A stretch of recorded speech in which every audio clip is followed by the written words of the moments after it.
Hi hello ನಮಸ್ತೆ welcome to Geetanjali YouTube channel. ನಾವು ಇವತ್ತು ಸಿಂಪಲ್ ಆಗಿ ಕ್ರಿಸ್ಪಿಯಾಗಿ ಯಾವ ರೀತಿ ರವಾ ವಡೆನ ಮಾಡೋದಂತ ನೋಡೋಣ. ಮೊದಲನೇದಾಗಿ ನಾನು ಇಲ್ಲೊಂದು ಮೀಡಿಯಂ ಸೈಜ್ ಆಲೂಗೆಡ್ಡೆನ ತುರ್ಕೊಂಡಿದ್ದೀನಿ. ಸ್ವಲ್ಪ ಕೊತ್ತಂಬರಿ ಸೊಪ್ಪು, ಸ್ವಲ್ಪ ಕರಿಬೇವಿನ ಸೊಪ್ಪು, ಸ್ವಲ್ಪ ಹಸಿರು ಮೆಣಸಿನಕಾಯಿನ ಚಿಕ್ಕ ಚಿಕ್ಕದಾಗಿ ಪೀಸ್ ಮಾಡಿ ಇಟ್ಕೊಂಡಿದ್ದೀನಿ. 1 ಇಂಚಷ್ಟು ಶುಂಠಿನ ತುರ್ಕೊಂಡಿದ್ದೀನಿ. ಈಗ ಒಂದು ಬಾಣಲೆ ಇಟ್ಕೊಳ್ಳೋಣ. ಅದಕ್ಕೆ ಸ್ವಲ್ಪ ಆಯಿಲ್ನ ಹಾಕ್ತಾ ಇದ್ದೀನಿ. ಆಯಿಲ್ ಬಿಸಿ ಆದಮೇಲೆ ನಾವೇನು ಕಟ್ ಮಾಡಿ ಇಟ್ಕೊಂಡಿದ್ದಂಥ ಹಸಿರು ಮೆಣಸಿನ್ಕಾಯಿನ ನಾನಿಲ್ಲಿ ಹಾಕ್ತಾ ಇದ್ದೀನಿ. ನಂತರ ಕರಿಬೇವಿನ ಸೊಪ್ಪನ್ನ ಹಾಕ್ತಾ ಇದ್ದೀನಿ. ನಂತರ ಶುಂಠಿನ ಹಾಕ್ತಿದ್ದೀನಿ. ಈಗ ಚೆನ್ನಾಗಿ ಒಂದ್ಸತಿ ಮಿಕ್ಸ್ ಮಾಡ್ಕೊಳ್ಳೋಣ. ನಂತರ ಆಲೂಗೆಡ್ಡೆನ ಹಾಕ್ತಾ ಇದ್ದೀನಿ. ಅದು ಸ್ವಲ್ಪ ಹಸಿ ವಾಸನೆ ಹೋಗಂಟ ಸ್ವಲ್ಪ ಫ್ರೈ ಮಾಡ್ಕೊಳ್ಳಿ. ನಂತರ ಸ್ವಲ್ಪ ನಾನಿಲ್ಲಿ ಜೀರಿಗೆನ ಹಾಕ್ತಾ ಇದ್ದೀನಿ. ನಂತರ ಕೊತ್ತಂಬರಿ ಸೊಪ್ಪನ್ನ ಹಾಕ್ತಾ ಇದ್ದೀನಿ. ನಂತರ ನೀರನ್ನ ಸೇರಿಸ್ಕೊತಾ ಇದ್ದೀನಿ. ನಾನು ಇಲ್ಲಿ 1 ಕಪ್ ರವೆಗೆ 3 ಕಪ್ಪಷ್ಟು ನೀರನ್ನ ಹಾಕ್ತಾ ಇದ್ದೀನಿ. ಈಗ ರುಚಿಗೆ ತಕ್ಕಷ್ಟು ಉಪ್ಪನ್ನು ಹಾಕೊಳ್ಳೋಣ. ಈಗ ಇದನ್ನು ನಾವು ಒಂದು ಪ್ಲೇಟ್ನ ಮುಚ್ಚಿಬಿಡೋಣ. ಈಗ ನೋಡಿ ಕುದೀತಾ ಇದೆ. ಈಗ ನಾವು ಗ್ಯಾಸ್ನ ಮೀಡಿಯಂ ಫ್ಲೇಮ್ಗೆ ಇಟ್ಕೊಂಡು ಅದನ್ನೊಂದ್ಸತಿ ಚೆನ್ನಾಗಿ ಮಿಕ್ಸ್ ಮಾಡಿಕೊಂಡು ಈಗ ನಾನು ರವೆನ ಸೇರಿಸ್ಕೊತಾ ಇದ್ದೀನಿ. ನಾವು ಏನು ರವೆನ ಹುರ್ಕೊಳ್ಳೋ ಅವಶ್ಯಕತೆ ಇರೋದಿಲ್ಲ, ಹಾಗೆ ಹಾಕಿದ್ರೆ ನಡೆಯುತ್ತೆ. ಚೆನ್ನಾಗಿ ಒಂದ್ಸತಿ ಮಿಕ್ಸ್ ಮಾಡ್ಕೊಳ್ಳಿ. ಮಿಕ್ಸ್ ಮಾಡಿಕೊಂಡು ನಾವು ಉಪ್ಪಿಟ್ಟಿಗೆ ಯಾವ ರೀತಿ ಅದನ್ನು ಮಿಕ್ಸ್ ಮಾಡ್ಕೋತೀವಿ ಆ ರೀತಿ ಮಿಕ್ಸ್ ಮಾಡ್ಕೋಬೇಕು. ಯಾವುದೇ ರೀತಿ ಗಂಟುಗಳು ಆಗ್ಲಾರ್ದ ಹಾಗೆ ನಾವು ಅದನ್ನು ಮಿಕ್ಸ್ ಮಾಡ್ಕೋಬೇಕಾಗುತ್ತೆ. ಈಗ ಒಂದ್ಸತಿ ಪ್ಲೇಟ್ನ ಮುಚ್ಚಿ 1 ರಿಂದ 2 ನಿಮಿಷ ನಾವು ಅದನ್ನು ಬೇಯಿಸ್ಕೋಬೇಕಾಗುತ್ತೆ. ಈಗ ನೋಡಿ ಆಗಿದೆ. ಈಗ ಇನ್ನೊಂದ್ಸತಿ ಚೆನ್ನಾಗಿ ಮಿಕ್ಸ್ ಮಾಡ್ಕೊಳ್ಳೋಣ. ಮತ್ತೊಂದು ಸತಿ ಚೆನ್ನಾಗಿ ಮಿಕ್ಸ್ ಮಾಡಿಕೊಂಡು ಮತ್ತೊಂದು ಸತಿ ಪ್ಲೇಟ್ನ ಮುಚ್ಚೋಣ. ಮುಚ್ಚಿ 1 ರಿಂದ 2 ನಿಮಿಷ ಮತ್ತೊಂದು ಸತಿ ಅದನ್ನು ಬೇಯೋಕ್ಕೆ ಬಿಟ್ಬಿಡೋಣ. ಈಗ ನೋಡಿ ಇದು ರೆಡಿಯಾಗಿದೆ. ಈಗ ಒಂದ್ಸತಿ ಚೆನ್ನಾಗಿ ಮಿಕ್ಸ್ ಮಾಡಿಕೊಂಡು ನಾವು ಗ್ಯಾಸ್ನ ಆಫ್ ಮಾಡಿ ಒಂದು 10 ನಿಮಿಷ ಅದನ್ನು ತಣ್ಣಗಾಗೋಕ್ಕೆ ಬಿಟ್ಬಿಡೋಣ. ಈಗ ನೋಡಿ ಅದು ರೆಡಿ ಆಗಿದೆ. ಈಗ ಒಂದ್ಸತಿ ಕೈಯನ್ನು ನೀರಲ್ಲಿ ಹೆಚ್ಕೊಂಡು ಆ ರವೆದು ಹಿಟ್ಟನ್ನು ಒಂದು ಸತಿ ಕೈಯಲ್ಲಿ ಉಂಡೆನ ಮಾಡಿ ನೋಡಿದ್ರೆ ನಮಗೆ ಹದ ಗೊತ್ತಾಗುತ್ತೆ. ಆವಾಗ ನಾವು ಅದು ರೆಡಿ ಆಗಿದೆ ಅಂತ ಒಂದು 10 ಮಿನಿಟ್ಸ್ ನಾವು ಬಿಟ್ಬಿಡೋಣ. ಅದನ್ನು ತಣ್ಣಗಾಗಲಿ.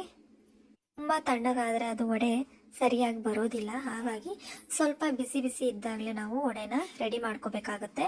ಈಗ ನೋಡಿ ನಾನು ಕೈಗೆ ನೀರನ್ನ ಮಾಡಿಕೊಂಡು ಸ್ವಲ್ಪ ಹಿಟ್ಟನ್ನು ತಗೊಂಡಿದ್ದೀನಿ. ಹಿಟ್ಟನ್ನು ತಗೊಂಡು ರೌಂಡ್ ಶೇಪಲ್ಲಿ ಮಾಡಿಕೊಂಡು ಮಧ್ಯದಲ್ಲಿ ಒಂದು ಹೋಲ್ ಮಾಡಿದ್ರೆ ವಡೆ ಈ ರೀತಿ ರೆಡಿ ಆಗುತ್ತೆ. ಬರೀ ನಮಗೆ 15 ರಿಂದ 20 ನಿಮಿಷಗಳಿದ್ರೆ ಸಾಕು. ಆರಾಮಾಗಿ ಈಸಿಯಾಗಿ ಸಿಂಪಲ್ಲಾಗಿ ನಾವು ಇದನ್ನು ಮಾಡ್ಕೋಬೋದು.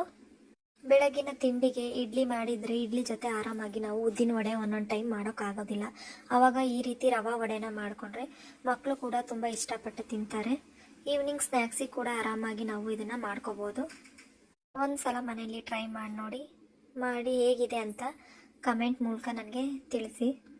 ನನ್ನ ಎಲ್ಲ ವೀಡಿಯೋಗಳನ್ನು ಇದೇ ರೀತಿ ನೋಡ್ತಾ ಇರಿ, ಸಪೋರ್ಟ್ ಮಾಡ್ತಾ ಇರಿ. ಹಾಗೂ ಸಬ್ಸ್ಕ್ರೈಬ್ ಮಾಡ್ಕೊಳ್ಳಿ.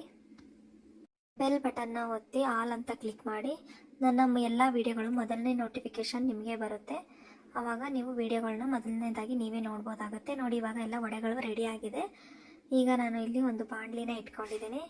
ಆಯಿಲ್ನ ಹಾಕ್ತಾ ಇದ್ದೀನಿ.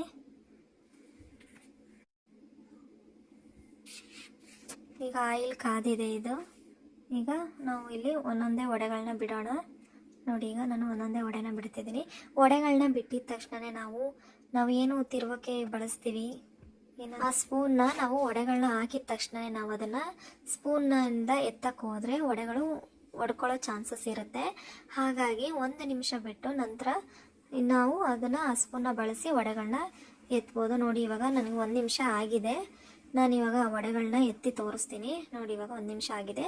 ನೋಡಿ ಇವಾಗ ನಾನು ಅದನ್ನು ಅಲ್ಲೇ ನೋಡಿ ಹೆಂಗಾಗಿದೆ ಅಂತ. ಇವಾಗ ಅದನ್ನು ಅಲ್ಲಿ ಎಣ್ಣೆಯಲ್ಲೇ ಹಿಂಗೆ ತಿರುವಾಕೊಳ್ಳಿ. 2 ಕಡೆ ಚೆನ್ನಾಗಿ ರೋಸ್ಟ್ ಆಗುತ್ತೆ. ಈಗ ನೋಡಿ ಎಲ್ಲ ಬೇಯ್ತಾ ಇದೆ. ಈಗ ಇದು ನೋಡಿ ಬ್ರೌನ್ ಬಣ್ಣಕ್ಕೆ ಬಂದಿದೆ. ಈಗ ಇನ್ನೂ 1 ನಿಮಿಷ ಇದು ಬೇಯಬೇಕಾಗುತ್ತೆ. ಗೋಲ್ಡನ್ ಬ್ರೌನ್ ಆಗಿದೆ ನೋಡಿ. ಇವಾಗ ಇದು ಆಲ್ಮೋಸ್ಟ್ ಆಲ್ ಎಲ್ಲ ರೆಡಿ ಆಗಿದೆ. ಇವಾಗ ಇದನ್ನು ತಕ್ಕೊಳ್ಳೋಣ. ನೀವು ಒಂದ್ಸಲ ಮನೆಯಲ್ಲಿ ಟ್ರೈ ಮಾಡಿ ನೋಡಿ. ತುಂಬ ಟೇಸ್ಟಿಯಾಗಿ, ತುಂಬ ಕ್ರಿಸ್ಪಿಯಾಗಿ, ತುಂಬ ಸಿಂಪಲ್ಲಾಗಿ ಆರಾಮಾಗಿ ಮನೇಲಿ ಮಾಡ್ಕೋಬೋದು. ನಂತರ ಇದ್ದ ವಡೆಗಳನ್ನ ಬಿಡ್ತಾ ಇದ್ದೀನಿ ನಾನಿಲ್ಲಿ. ನೋಡಿ ಅದು ಚೆನ್ನಾಗಿ ಫ್ರೈ ಆಗ್ತಾ ಇದೆ.